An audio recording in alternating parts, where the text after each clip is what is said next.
कैसे पता चले? बात है इनमें ये अभिमान है,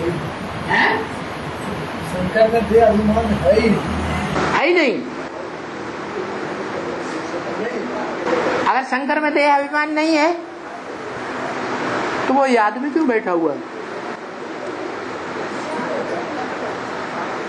4 सब्जेक्ट हैं ईश्वरीय ज्ञान के, ज्ञान, योग, धारणा, सेवा है। सबसे मुख्य सब्जेक्ट है जिसमें अगर फेल हो गए, बाकी सब्जेक्टों में पास हो जाएं तो भी फेल माने जाएंगे, और एक सब्जेक्ट में पास, बाकी सब्जेक्ट में फेल तो भी पास माने जाएंगे। वो कौन सा सब्जेक्ट? तो याद के सब्जेक्ट में कान खोल करके सुन लेना चाहिए कि याद के समय हम मुर्दे को तो नहीं याद करते हैं,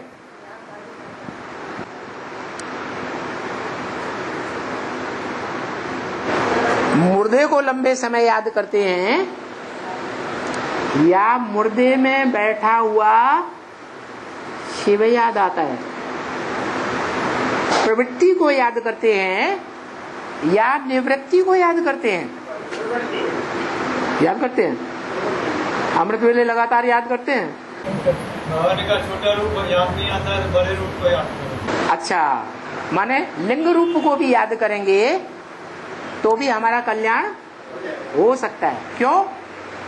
क्योंकि ये तो निश्चित है कि वो लिंग रूप जो है वो ऊर्ध्व गति में जाएगा या नहीं जाएगा,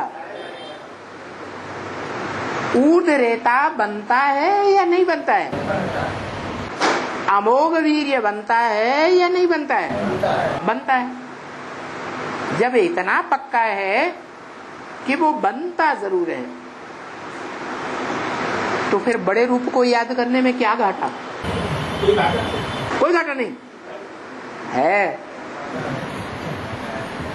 तो है कौन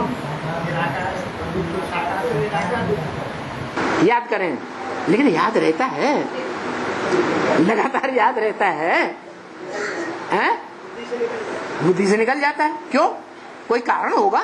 जन्म जन्मांतर साकार कर लिया है। हाँ, 21 जन्म तो वो बुद्धि में समाया ही हुआ रहता है कि सतयुग में उसी आदि नारायण का राज्य में बैठे हैं।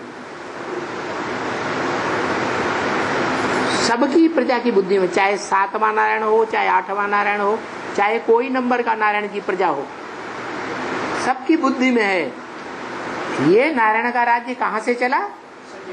वहां से चला। त्रेता में भी राम से चला, वो बुद्धि में रहता है। एक ही बुद्धि में रहता है या अनेक रहते हैं? एक ही में रहता है। द्वापर युग से द्वैतवादी धर्म पिताएं आ जाते हैं और ढेर की ढेर मनुष्य आत्माएं, भारतवासी मात्र प्रधान होने के कारण, माता जैसी बुद्धि होने के कारण, माता माने क्या? पिता माने क्या? पिता माने बीज, माता माने धरणी। माता माने धरणी, धरणी होती है साकार और बीज होता है निराकार बाप। बाप को बीज कहा जाता है। तो सारी दुनिया अंत समय में किसको याद करेगी? क्योंकि साकार को याद करना सहज है, क्योंकि जन्म जन्मांतर वो हीरो पार्टधारी भले पहचान में नहीं आता है क्या, लेकिन 500-700 करोड़ के साथ ही पार्ट बजाता है या नहीं बजाता है? उसकी स्मृति का सिक्का सबकी बुद्धि में बैठता है या नहीं बैठता है? बैठता है। इसलिए वो साकार भूलता नहीं। 500-700 करोड़ को वो साकार याद रहता है। महाविनाश के समय में तो अंतमते सो गते, सबकी मन बुद्धि रूपी आत्मा ज्योति बिंदु बिंदु बिंदु बिंदु आत्माएं कहाँ जाएंगी, किसके पास पहुंचेंगी? है उसी साकार के पास पहुंचे। इसलिए झाड़ के चित्र में ऊपर कौन बैठा हुआ है? बैठा हुआ है, क्या हो रहा है? सभी